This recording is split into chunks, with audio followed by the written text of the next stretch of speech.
Hello and welcome to 5-Minute Math. Today we are looking at the Algebra 1 concept of linear inequalities and the distributive property. This is standard A.5B in the great state of Texas, and we are using item number 30 of the 2018 released STAAR test. If you haven't done so already, please go ahead and take a moment to pause the video, work this problem out on your own, unpause it, and we will look at our answers together.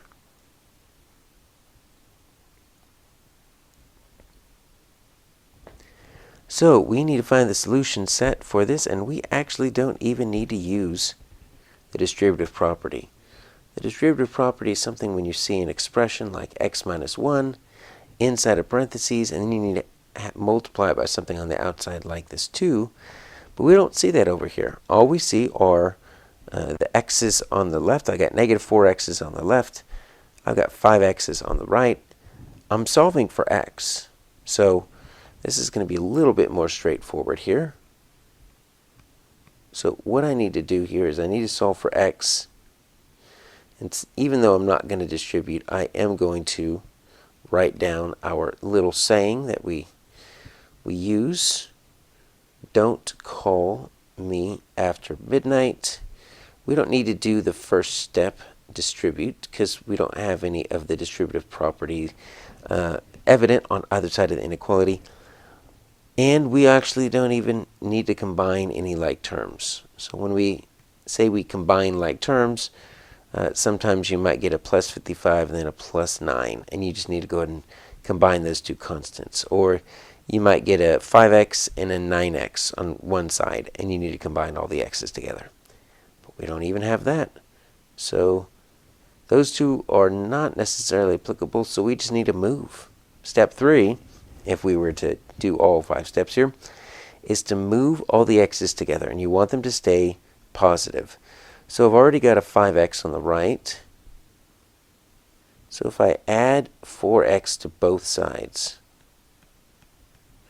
that's going to cancel that out because negative 4x and plus 4x, right, that's going to zero out.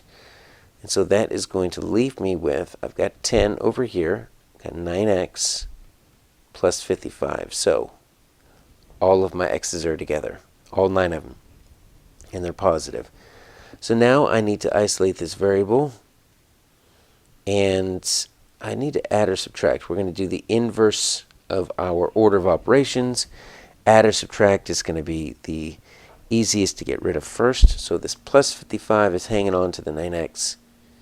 Let's just subtract 55 from both sides.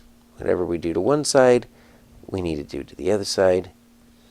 Obviously here. So I've got 9x. So 10 minus 55, that's going to be the same as like negative 55 plus 10. Either way you look at it, it's negative 45. And so then we finish here, multiply and divide. So I've got 9 times x. Let's divide both sides by 9.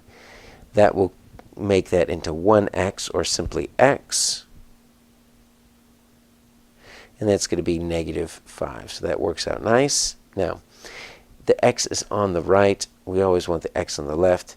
And you notice that the less than, it's the closed side, is pointing towards the x. So we actually need to flip that inequality to make sure it's pointing still the same direction.